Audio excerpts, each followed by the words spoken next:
you experienced 100% of your trauma and 0% of their trauma.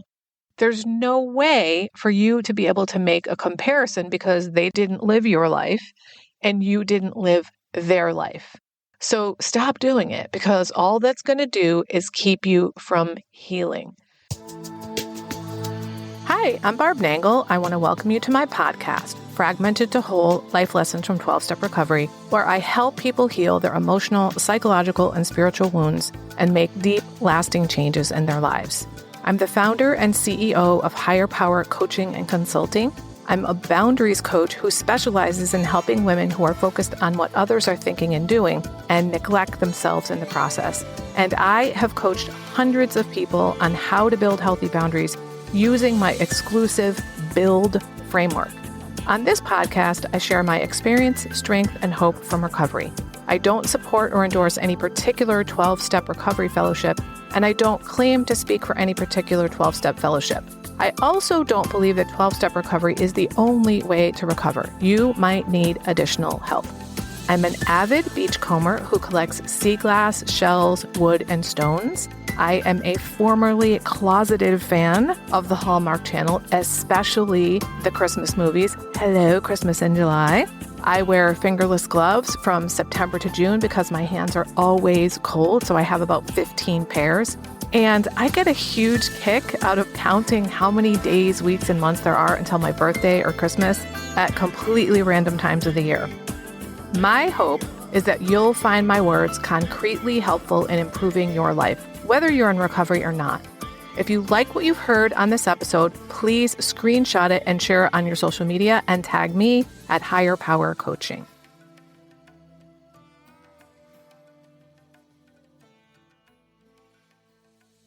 This is episode 235. Stop trying to win the Trauma Olympics by comparing your trauma to others. Trigger warning here. I'm going to mention something abusive that happened to me and we'll name some other things that can cause trauma. So if hearing about those things is triggering to you, you might want to skip this episode.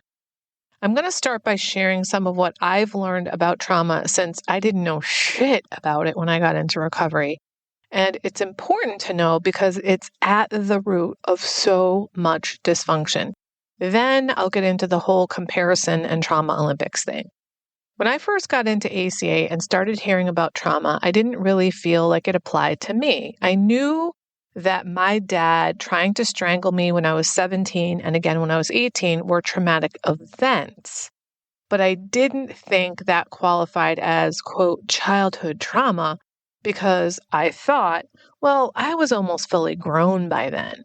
Like, that didn't really count and it doesn't make me an adult child. Now, I would call that denial.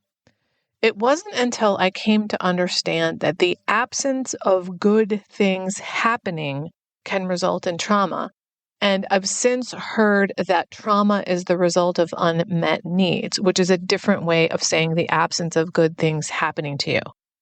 When I heard those things, I was like, oh, okay, well, maybe I do have trauma. There's also this distinction between big T trauma and little t trauma. Big T trauma is what we tend to think about, which results from blunt trauma, like you were in a hurricane or a fire or you got raped, something dramatic, some dramatic incident that could be a one-time thing. Whereas little t trauma is more like the drip, drip, drip of emotional invalidation, which is the kind of trauma I experienced. And I later learned that that is called relational trauma. That's the trauma that happens in a relationship over an extended period of time, whereby your needs are not met or the absence of good things occurring happens. People in ACA also refer to PTSD and CPTSD. And keep in mind, I am not a therapist, so this is my layperson's understanding of these concepts. Many adult children have post-traumatic stress disorder, PTSD, or at least post-traumatic stress, and many of them have complex PTSD or CPTSD. My understanding of the difference between regular and complex PTSD is that CPTSD is more like relational trauma in that it's something that happens repeatedly over time. Now, I had never heard of CPTSD before I got into ACA, but most people have at least heard of PTSD. And there's a myth about PTSD is that it only happens to soldiers who have been in battle. And that's just not true, that veterans of battle are the only ones who get PTSD. There are many things that can occur that result in PTSD or CPTSD. These could occur within your family of origin. It could be that you were bullied in school, or perhaps your first romantic relationship was super dysfunctional and you developed the symptoms. Now, when I finally understood that trauma can result from the absence of good things occurring, I realized, okay, I guess I do have this trauma thing. I knew that I had the traits of an adult child. And if you don't know what I'm talking about, I'm referring to the list of the 14 traits of an adult child in the 12-step fellowship, Adult Children of Alcoholics and Dysfunctional Families, which is referred to as ACA or sometimes ACOA. The list is affectionately referred to as the laundry list or the laundry list traits. And I do have a couple episodes about that, as well as the adult child traits that show up in the workplace. I will put links to those episodes in the show notes.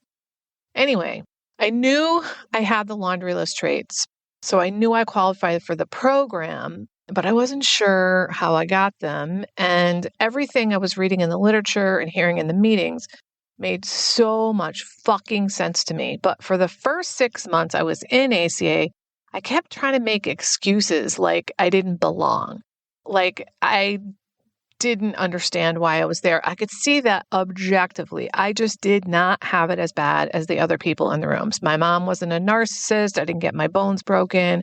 I didn't get sexually molested or get the shit beat out of me. And I had my physical needs met. My father was a heavy drinker, but I never thought of him as an alcoholic, and I still don't. My mom was a pretty loving person, but she was codependent as fuck. And once I got that trauma results from the absence of good things happening, I stopped making excuses for why it was okay for me to be in ACA. One thing I heard about 3 years ago from my meditation teacher that was enormously freeing to me in regard to how I didn't have it as bad as others, but I still had trauma, was that she said, stop comparing your trauma to other people's trauma. You experienced 100% of your trauma and 0% of their trauma. There's no way for you to be able to make a comparison because they didn't live your life and you didn't live their life. So stop doing it, because all that's going to do is keep you from healing. When you compare your shit to someone else's shit, it's an unfair comparison, because you can't compare an experience you had with an experience you didn't have. My pastor's sermon at church today included the concept of the trauma Olympics, which is sort of the opposite of what I was doing. I was saying, my trauma is not as bad as others. I don't know if I really belong here. But the trauma Olympics are where people are typically saying, I had it way worse than you, almost if they're trying to get an Olympic medal for being the worst trauma victim. Now, whether that is objectively true or not, it puts you in victim mentality. If you're focused on whether or not you had it worse than anybody else, that is not going to help you heal. Just like me comparing my trauma to someone else's trauma isn't fair, because I experienced 100% of my trauma and 0% of theirs. It's also unhelpful for someone who had it objectively worse than me to compare their trauma to other people's traumas and say, you don't know what it's like, because you're right. We don't know what it's like, but you could tell us, and then we could be there with you.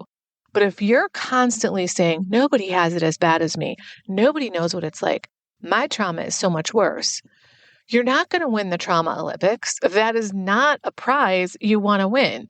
What you really want to do is heal. And you can't do that when you're in the game of one-upping others in the trauma department.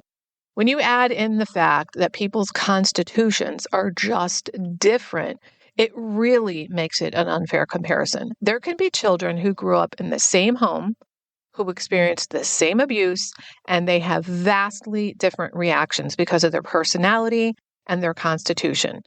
Just because one person experiences a certain kind of abuse doesn't mean everybody who experienced that same kind of abuse is going to have the same reaction. So stop comparing your trauma to other people's trauma. I am not a big fan of comparing myself to other people, but I am a fan of comparing myself to former me. So if you must make comparisons, look at how far you've come, not how far you have to go or at other people. Now, it's okay to look forward from time to time to keep your eyes on the prize if you have goals you want to reach. But if you're using that looking forward to see how far you have yet to go, so you can use it as a reason to beat the shit out of yourself, it's not working, so stop it. I was recently reminded by a friend that when I first started recovery, I didn't feel lovable. I almost can't believe that I used to feel that way and that I kind of forgot something so profound because I truly love myself now. And I want that for everybody. If you don't love yourself, there's literally nothing that can make up for that. I created something exclusively for my private clients since many of them don't love themselves. And I've now opened up my private vault to share it with up to 10 people individually. It's called the Self-Love Sprint. You'll grow to love yourself and truly feel worthy so you can stop saying yes when you really want to say no, stop neglecting yourself and putting everyone else first. Stop saying all kinds of nasty shit to yourself. That is not what people who love themselves and feel deserving do. You'll stop being afraid that others will think that you're selfish for taking time to care for yourself. This is also for you if you don't really know who you are because you've always been such a fucking chameleon. Go to higherpowercc.com/love sprint. Remember, I'm only offering 10 of these, so don't wait. If you like this podcast, and I'm guessing you did or you wouldn't still be listening, then you're gonna love the other things I have to offer. If you'd love pre-release podcast scripts and episodes before anyone else gets them, or if you'd love access to content from my private vault that I developed exclusively for my private clients, which is like having a work session with me without me actually being there, go to patreon.com/higherpowercoaching. There are 3 tiers ranging from as low as $4 up to $24 a month. You'll also love my weekly newsletter, Friday Fragments, which has content very similar to the podcast. You can check it out at fridayfragments.news. That's fridayfragments.news. Please like and subscribe to my podcast on your favorite podcast outlet. I'd also love it if you'd leave a review, which you can do either in the show notes or on Apple Podcasts. It really helps other people find my podcast so they can get the benefits you've gotten from listening. If someone came to mind when you listen to this particular episode, please share it with them. And my favorite place to hang out on social media is Instagram. I'm at Higher Power Coaching. Please DM me there. I'd love to hear what you got from this episode. I run group and private coaching programs on building healthy boundaries. Whether you need help with boundaries in your personal, professional, or romantic life, I can help. Head on over to barbchat.net, where you can hop onto my calendar for a free 30-minute Better Boundaries consultation. My ideal client is someone who is ripe for change. If that's you, I would love to work with you. My goal with all my work is to help you make lasting changes in your life, like I've made deep, lasting changes in my life. Remember, it's never too late to recover.